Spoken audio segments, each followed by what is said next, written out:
Mi'raj itu yang disebut as-salatu mi'rajul mu'minin, bukan orang yang sholat itu terbang, bukan. Tapi sholat yang disebut sebagai mi'raj itu adalah terhubungnya antara yang sholat, antara yang menyembah dengan yang disembah. Itulah mi'raj. Kalau tidak terhubung, itu mi'raj bukan? Bukan. Itu bukan mi'raj. Kalau tidak terhubung. Kalau orang melakukan sholat, kita tadi sholat subuh. Jika ada orang yang sholat tapi dia tidak terhubung kepada Allah, dia sholat apa bukan? Dia udah kita sebut sholat apa belum? Secara fikih dia sudah, secara fikih. Kalau dia memenuhi syarat, memenuhi rukun, dia sudah sholat. Tapi kalau dia dalam pandangan tasawuf, kalau dia tidak terhubung sebetulnya dalam pandangan tasawuf, dia tidak disebut sholat, atau bahasa halusnya dia belum disebut sholat. Kenapa? Karena intinya itu tak ada, kosong. Inti sholat itu adalah keterhubungan, ketersambungan, atau bahasa yang kita sebut tadi ketergandengan. Kalau tergandeng dia, kalau terhubung dia, kalau tersambung dia, itulah sholat. Tapi jika tidak,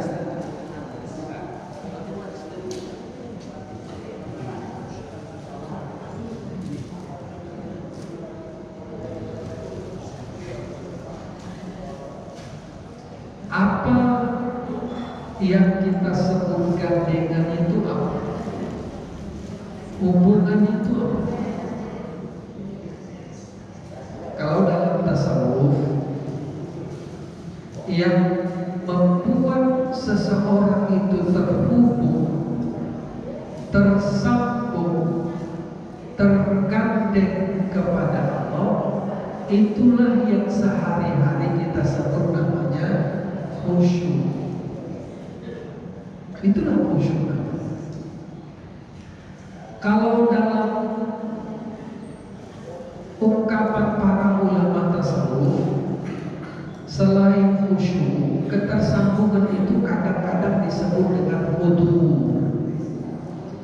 Imam Al-Ghazali menyebut istilah dua, ihdarul qalbi dan hudurul qalbi. Itu istilah yang disebut oleh Imam Al-Ghazali. Tapi apapun namanya, mau disebut khusyuk, mau disebut hudurul qalbi, mau disebut ihdarul qalbi, mau disebut tumanina, apapun namanya, ketersambungan itu, keterhubungan itu adalah merasakan kehadiran Allah. Kalau merasakan itu pakai fisik apa batin? Batin. Sekarang kita berada di bulan apa? Sya'ban, Februari. Tanggalnya berbeda. Kemarin itu tanggalnya sama. Januari dan Rajab sama-sama tanggalnya. Kalau hari ini Sya'ban lebih dulu. Sekarang tanggal 2 Februari sama dengan 3 Sya'ban. Sya'ban itu udah datang belum? Udah. Di mana dia? Di atas.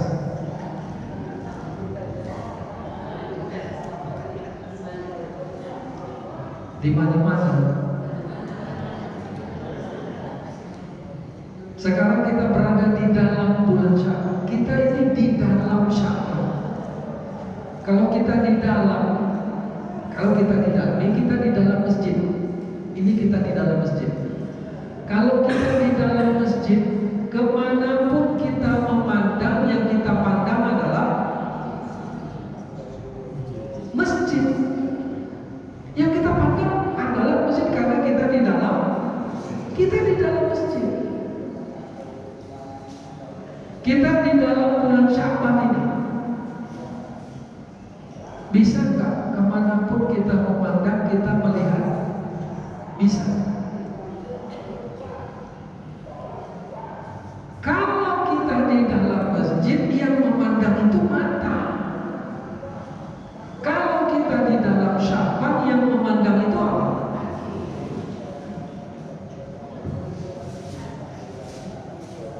Iya.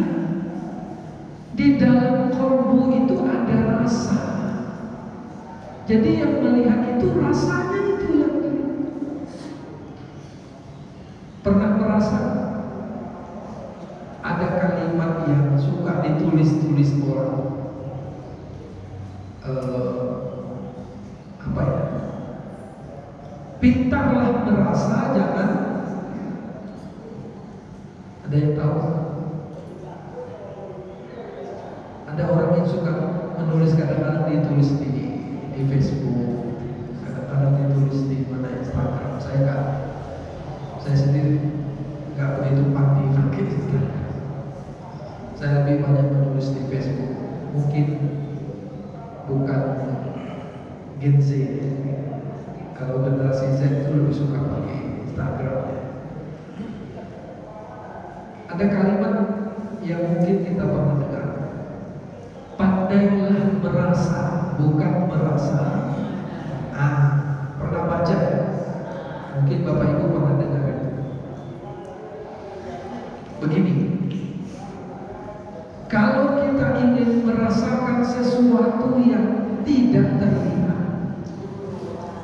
tadi kita bilang apa? Hubungan antara hamba, abdun dengan ma'bud itu dalam sholat. Hubungan itu adalah merasakan kehadiran Allah. Merasakan kehadiran Allah yang tidak bisa dilihat itu, kalau kita pahami dengan pikiran saja, itu sulit, susah itu. Tapi kalau kita pahami dengan pelan melalui tasawuf, nanti kita bisa memahaminya. Mudah-mudahan nanti bisa dipraktekkan. Saya sampaikan pelan-pelan begini. Tasawuf itu bukan hanya soal pikiran, bukan. Tasawuf itu bukan hanya soal teori, bukan. Bukan karena dia pandai baca kitab, jago baca kitab, faham, hafal sekian kitab tasawuf, lalu dia menjadi ahli tasawuf. Bukan itu. Karena itu tidak semua guru tasawuf adalah ahli tasawuf, bukan. Tidak semua dosen tasawuf itu ahli tasawuf, tidak. Kenapa? Karena tasawuf itu, kata sebagian pakarnya, laisa ilman wala rasman. Tasawuf itu bukan ilmu, tasawuf itu bukan tulisan-tulisan, bukan. Tasawuf itu apa? Tasawuf itu menumbuhkan rasa di dalam diri untuk terhubung kepada Allah, pemilik rasa yang sesungguhnya. Tapi karena yang kita bicara rasanya rasa yang tidak umum, maka kita ambil contoh dulu yang umum. Kita ambil contoh yang umum. Begini, merasakan kehadiran Allah itu tidak bisa kecuali kita belajar memahami rasa. Dalam kehidupan ini Bapak Ibu, sebetulnya yang nyata-nyata jelas itu adalah rasa. Saya ajak dengan contoh-contoh. Ini di depan saya, di depan Bapak Ibu itu ada minuman. Itu warnanya apa? Merah. Ada warna putih kan? Apa rasanya? Manis. Kalau ada warna merah tapi tidak ada rasa manisnya, ada yang mau? Ada yang mau? Berarti yang kita cari bukan warna, yang kita cari apa? Rasanya. Kalau rasa yang ada dalam minuman itu tidak kita nikmati, sebetulnya kita belum bisa merasakan